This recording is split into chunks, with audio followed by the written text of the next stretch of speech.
আসসালামু আলাইকুম। শখের রান্নাঘরে সবাইকে স্বাগতম। আজকের রেসিপি দেশি মুরগির তেল ঝাল। সর্বপ্রথম 1 কেজি সাইজের একটি মুরগি সুন্দর করে কেটে নিয়েছি।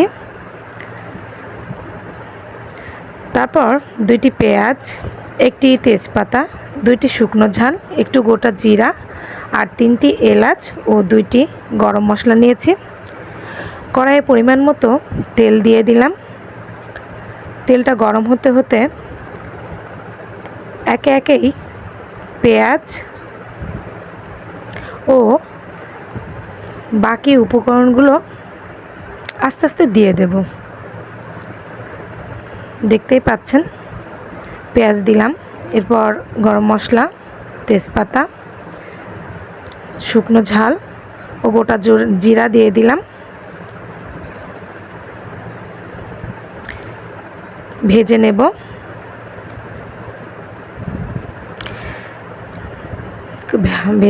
এরপর এবং হালকা বাদামি যখন রং হবে তখন বাকি উপকরণগুলো দিয়ে দেব। হালকা বাদামি রং হয়ে এসেছে। এবার দিয়ে দেব 1 চা চামচ আদা ও 1.5 চা চামচ রসুন বাটা। 1.5 চা চামচ রসুন বাটা দিয়ে দিলাম। ভালোভাবে ভেজে নেব।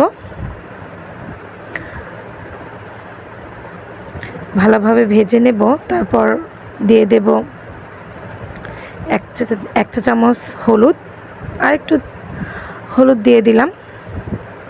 তারপর দেব 1 চা চামচ ধনিয়া গুঁড়া, যেহেতু হাফ চামচের চামচ ওই জন্য 2 চামচ লেগেছে আর কি। তারপর দিয়ে দেব 1.5 চা চামচ জিরা বাটা দিয়ে দিলাম।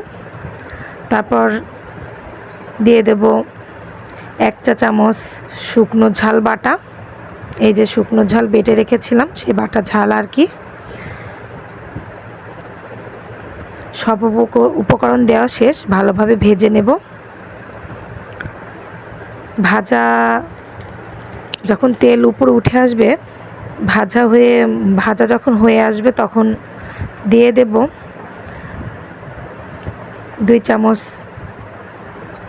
লবণ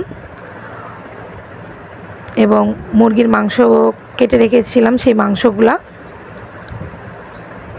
এই যে দিয়ে দিচ্ছি। মাংস দেওয়ার পর ভালোভাবে নেড়ে চেড়ে নিয়ে কষিয়ে নেব আর কি। ভালোভাবে নেড়ে নিচ্ছি।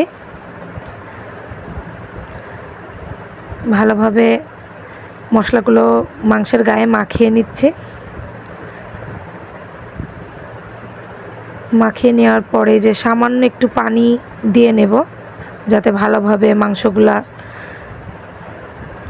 মশলাটা একটু মাংসের ভিতর ঢুকে যায় আর কি। ঢাকনা দিয়ে ঢেকে দিলাম। ঢাকনা উঠিয়ে নেব। মাংস কষানো শেষ পর্যায়ে এবার দিয়ে দেব পরিমাণ মতো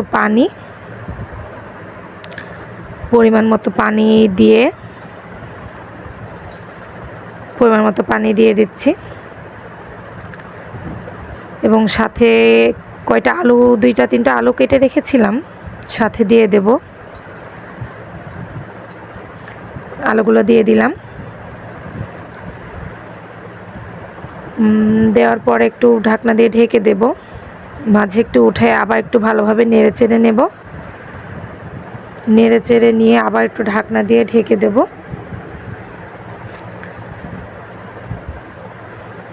মাংস প্রায় শেষ পর্যায়ে একটু জিরা গুঁড়া, সামান্য একটু গরম মশলা গুঁড়া দিয়ে পরিবেশন করে নেব।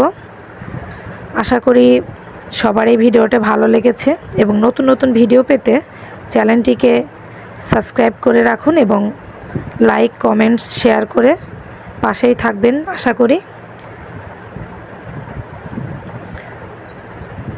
আল্লাহ হাফেজ। আসসালামু আলাইকুম। সবাই ভালো থাকবেন। পরিবেশন করে নেব।